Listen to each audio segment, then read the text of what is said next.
O Senhor esteja convosco. Ele está no meio de nós. Proclamação do Evangelho de Jesus Cristo, segundo Lucas. Glória a vós, Senhor. Naquele tempo, Jesus disse aos fariseus: havia um homem rico que se vestia com roupas finas e elegantes e fazia festas esplêndidas todos os dias. Um pobre chamado Lázaro, cheio de feridas, estava no chão à porta do rico. Ele queria matar a fome com as sobras que caíam da mesa do rico. E além disso, vinham os cachorros lamber suas feridas. Quando o pobre morreu, os anjos levaram-no para junto de Abraão. Morreu também o rico e foi enterrado. Na região dos mortos, no meio dos tormentos, o rico levantou os olhos e viu de longe a Abraão com Lázaro ao seu lado. Então gritou: Pai Abraão, tem piedade de mim. Manda Lázaro molhar a ponta do dedo para me refrescar a língua, porque sofro muito nessas chamas. Mas Abraão respondeu: Filho, lembra-te que tu recebestes teus bens durante a vida, e Lázaro, por sua vez, os males. Agora, porém, ele encontra aqui consolo e tu és atormentado. E além disso, há um grande abismo entre nós.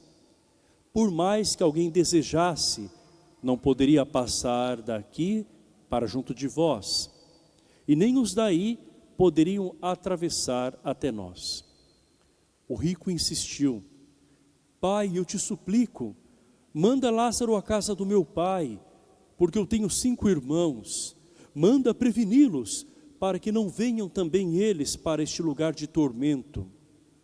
Mas Abraão respondeu: eles têm Moisés e os profetas, que os escutem. O rico insistiu: não, pai Abraão, mas se um dos mortos for até eles, certamente vão se converter. Mas Abraão lhe disse: se não escutam a Moisés, nem aos profetas, eles não acreditarão, mesmo que alguém ressuscite dos mortos. Palavra da salvação. Glória a vós, Senhor. Que as palavras do Santo Evangelho perdoem os nossos pecados. Amém.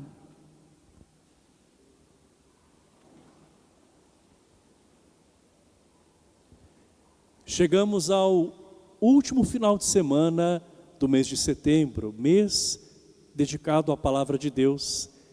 Hoje, portanto, nós celebramos o Dia da Bíblia. E não existe lugar mais privilegiado para ouvir a Palavra de Deus do que na própria casa dele. Quando nós estamos atentos à Palavra do Senhor aqui, neste templo, nós conseguimos também buscá-la em outros espaços da nossa vida, porque nós sentimos a necessidade dessa palavra. E a liturgia de hoje é uma continuidade daquilo que nós começamos a escutar na semana passada, em que nos era dito sobre a necessidade de administrarmos os bens que Deus nos deu. Hoje a palavra vai falar sobre o bom uso que nós podemos fazer dos bens materiais e também, por outro lado, o perigo das riquezas quando mal usadas. O profeta Amós reaparece novamente na primeira leitura e ele fala de uma maneira severa para os poderosos do seu tempo, que viviam confortavelmente e de uma forma despreocupada, sendo insensíveis às pessoas necessitadas. Então eles estavam rodeados do bom e do melhor, e assim eram incapazes de ver quem estava passando falta de algo. E a denúncia de Amós é justamente para essas pessoas que não veem o outro padecendo, o outro sofrendo, porque estão distraídas com as suas coisas.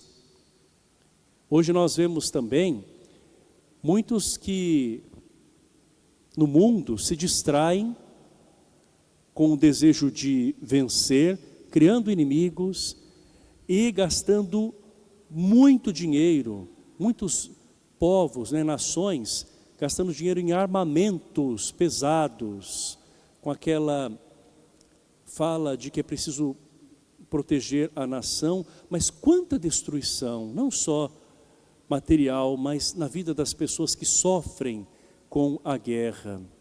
Outras pessoas, em outros níveis, vivendo com abundância, mas se esquecendo daqueles que têm pouco ou quase nada. Outros ainda dentro da própria família, se preocupando apenas com a sua própria satisfação. Talvez adolescentes ou até mesmo adultos que querem só para si e não pensam na família.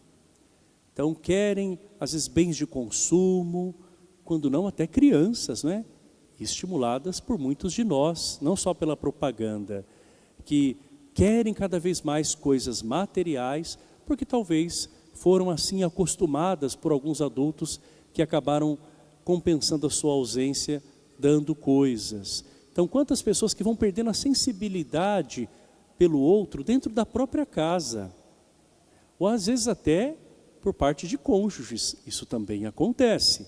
Quando um cônjuge gasta muito consigo mesmo e talvez se esqueça daquilo que é a prioridade para a família. Essas realidades estão tanto em nível mundial quanto dentro do nosso próprio lar.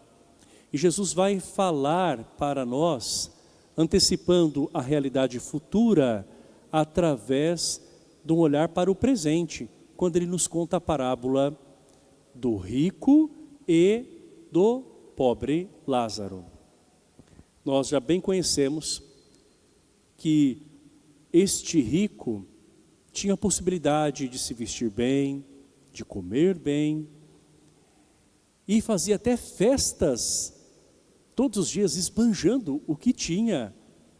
O grande problema residia em não olhar para aquele que estava à porta da sua casa passando fome. Nós vemos aqui nesta parábola um rico que se preocupa consigo mesmo, com os seus prazeres, e um pobre que está necessitado do irmão, por isso começa a confiar ainda mais em Deus e na sua providência. E nós bem sabemos que o que impede do rico ir para o céu não são suas riquezas, mas o seu egoísmo, a sua apatia, a sua falta de solidariedade para com o próximo. O que leva o pobre para o céu não é a sua pobreza, mas é a sua confiança nesse Deus que sempre quer agir através de nós. Às vezes a gente coloca tudo na conta de Deus, atribuindo tudo a Ele, achando que Ele tem que resolver todos os problemas do mundo, inclusive a miséria, Quando na verdade são os filhos de Deus que devem refletir esse Deus bondoso e providente. E nós vimos que aquilo que aconteceu no presente, depois tem consequência no futuro, na eternidade, tanto do rico quanto do pobre. E as coisas se invertem. Aquele que tinha em abundância e vivia sempre confortavelmente, agora está atormentado e pede até mesmo que Abraão permita que Lázaro molhe a ponta da sua língua com uma gota d'água que seja. Já aquele que vivia na escassez, agora desfruta de uma paz, de uma riqueza espiritual sem igual ao lado de Abraão. Nós vemos que existe um abismo entre um e outro, porque na terra já existia esse abismo, que não foi criado por Deus, mas pelo próprio ser humano. Então, daqueles que pensam apenas em si mesmos e daqueles que passam a necessidade e começam a buscar a Deus como a sua maior segurança. Quando Lázaro se dá conta de que Deus o acolhe na eternidade, ele percebe que a vida é de fato sofrimento, mas também esperança de algo maior. Já quando o rico olha para aquela realidade espiritual, ele se dá conta de que ele perdeu muito tempo, porque ele pensava apenas naquilo que era material. Então Deus para aquele rico era desnecessário, era dispensável. Ele não precisava de Deus, ele achava assim, porque ele já tinha tudo. Mas agora o que ele tem? Apenas a sua própria alma, as suas obras. E é nesse momento que ele se depara com a sua miséria. Ele, além de pedir por si mesmo, começa agora a abrir a visão espiritual e pensa naqueles que ainda não foram para a eternidade, não morreram. E chega a pedir: Pai Abraão, mande Lázaro ir até a terra para convencer os meus irmãos de mudarem de vida, para não virem parar nesse lugar de tormento. Abraão, o pai da fé, que representa essa fé que nós temos na eternidade, vai dizer: eles têm Moisés e têm os profetas, que os escutem. Moisés e os profetas representam aqui a palavra de Deus. Se nós não escutarmos a Deus que nos fala através dessa palavra, pode acontecer algo extraordinário que, se nós não quisermos nos converter, não mudará muita coisa na nossa vida. Isso acontece quando algumas pessoas até presenciam milagres, mas depois que esse milagre passa, essa graça é alcançada, elas vão tocando a sua vida do mesmo jeito, sem se converterem. O Abraão vai dizer: se eles não creem na palavra, através de Moisés e dos profetas, eles não vão crer nem se alguém ressuscitar dos mortos. A importância da palavra de Deus. Como é importante também que a partir da palavra nós superemos os abismos que nós temos em relação aos nossos irmãos e irmãs. Quem sabe hoje um grande abismo que nós tenhamos criado como humanidade seja o nosso próprio celular, que representa para alguns uma fuga em relação ao irmão. Então o celular que pode conectar, pode aproximar as pessoas através da tecnologia bem usada, não é, dessa riqueza que nós temos, também com o mau uso pode fazer as pessoas se tornarem insensíveis às outras. E mais ainda, existem outras maneiras de nós talvez nos distrairmos, não é, para não vermos o nosso irmão e irmã.